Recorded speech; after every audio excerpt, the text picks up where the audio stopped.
한 주간 민심의 흐름을 자세히 짚어보는 시간입니다. 배철호 폴리시스랩 소장 나오셨습니다. 안녕하십니까? 네, 안녕하십니까. 네, 소장님, 먼저 어제 발표된 NBS 지표 조사부터 좀 짚어보겠습니다. 이재명 대통령의 지지율이 53%로 취임 후에 최저치를 기록을 했습니다. 아무래도 이번 조사에서 좀 어떤 부분들을 좀 눈여겨보셨는지 궁금하거든요. MBS 조사 기준 최저치를 기록했는데요. 지난주 제가 이 자리에서 말씀드렸지만은 ARS 조사에서는 40% 선도 위협하는 그런 결과들이 나왔습니다. 네. 이제 앞서거니 뒤서거니 조사 방법을 자취하고 연이 이렇게 최저치를 기록하고 있는데 지난주에 큰 이벤트가 한 두세 개 있었죠. 하나는 대통령께서 직접 레버리지 ETF에 관련해서 강력한 정권시장 안정책을 주문하셨고 네. 또 하나는 부동산 정책 국민 토론회가 있었습니다. 또 하나가 이제 주말에 AI 서밋을 통해서 대규모 계약 발표.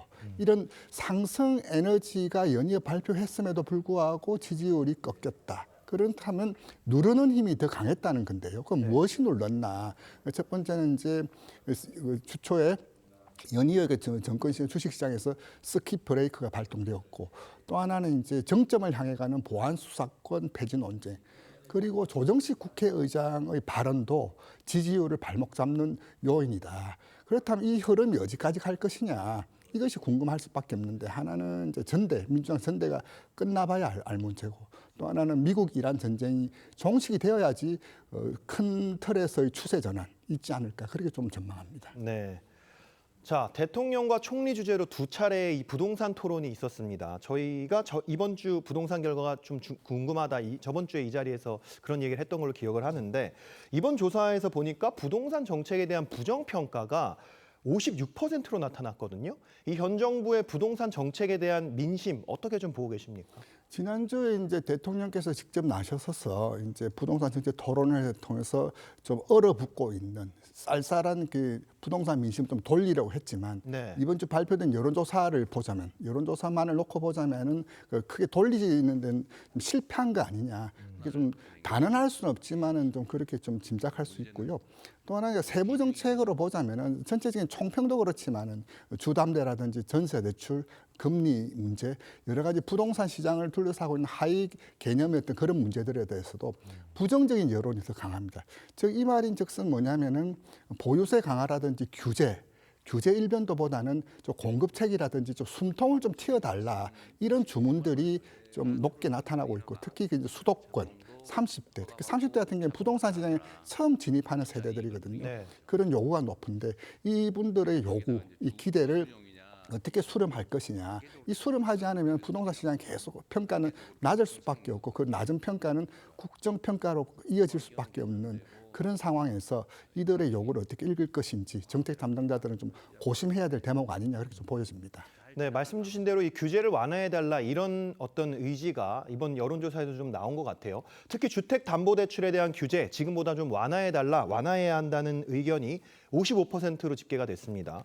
토론회에서도 이 규제 완화 요구가 나왔거든요. 하지만 정부는 계속 규제를 하겠다. 오히려 더 규제를 좀 강하게 하고 더 조이려고 하는 부분들이 지금 계속 발표가 되고 있습니다. 이런 부분들이 대통령 지지율 하락에 영향을 미쳤다. 이렇게 좀 볼 수 있겠습니까? 가장 크고 직접적으로 영향을 미치고 있다. 그렇게 그 상관관계가 아주 높게 나타나고 있고 그 국정수행 부정평가 여에도 부동산이 상위에 랭크되어 있다는 것으로도 이 부동산 이슈와 국정평가는 강한 연관관계, 상관관계를 가지고 있다. 그렇게 말씀드릴 수 있겠죠. 네. 자, 이번 한 주는 주식하는 분들에게는 좀 최악이었을 것 같습니다. 국내 증시가 외환 위기를 넘어선 역대 최악의 폭락장을 기록을 했습니다. 이 증시 관련해서 리얼미터 조사 한번 보겠습니다. 증시 폭락 원인 중에 하나로 지목이 되고 있는 단일 종목 레버리지 ETF에 대해서 도입이 잘못됐다는 결정, 이게 60%가 나왔거든요. 그런데 김용범 청와대 정책실장은 증시 불안이 이 레버리지보다는 개미 투자자 또 우리의 어떤 증시 구조 탓이다 이렇게 이야기를 했습니다.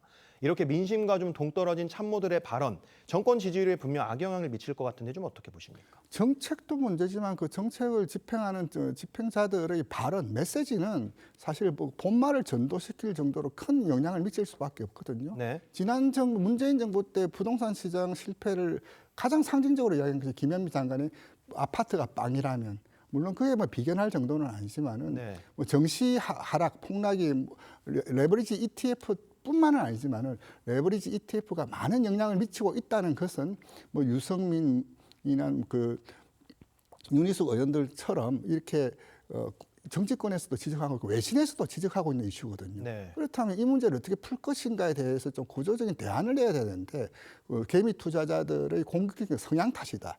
그렇게 돌리면 굉장히 좀 부적절한 발언이고 이 발언도 대통령 국정평가에 부정적인 영향을 미친 거 아니냐 그렇게 좀 보여집니다. 네. 자, 끝으로 민주당 당권 판세도 한번 짚어보겠습니다. 정청래 전 대표와 이 김민석 전 총리가 오차범위 내에서 접전을 벌이고 있습니다. 이 민주당 지지층 대상조사에서는 김민석 전 총리가 오차범위 내에서 수치가 좀 다소 높게 나왔거든요. 이번 민주당 전당대회 추이 좀 어떻게 읽고 계십니까? 말씀하신 조사가 MBS 조사인데 네. 저는 개개 후보들의 그 지표, 그 경쟁력도 있지만은 전체적으로 보면은 모르겠다, 관심 없다가 53%예요. 아, 네. 이 말인즉슨 뭐냐면은 민주당 그 여당의 전당대회는 굉장히 영향을 미칠 수밖에 없고 청와대와 함께 국정 운영 두 축인데 모름 관심 없다 53%. 전대가 어떻게 흘러가고 있냐. 특히 이제 신천지 논쟁을 보면서 지금 대한민국 상황에서 집권 여당의 방향이 양상이 지금 이런 수준이냐 이에 대해서 강하게 좀 질타를 하고 있는 거고요. 말씀하신 내용대로 하자면은 전체적인 그 베이스에서는 정청래 후보가 김민석 후보 양강을 형성하고 있지만 네. 민주당 지지층 한꺼풀 벗겨보면 김민석 1강, 정청래 1중 그렇게 좀 가고 있고 정청래 후보가 초반보다는 많이 좀 붙어 있다는 것을 공통적으로 관측되고 있는 사실입니다. 네.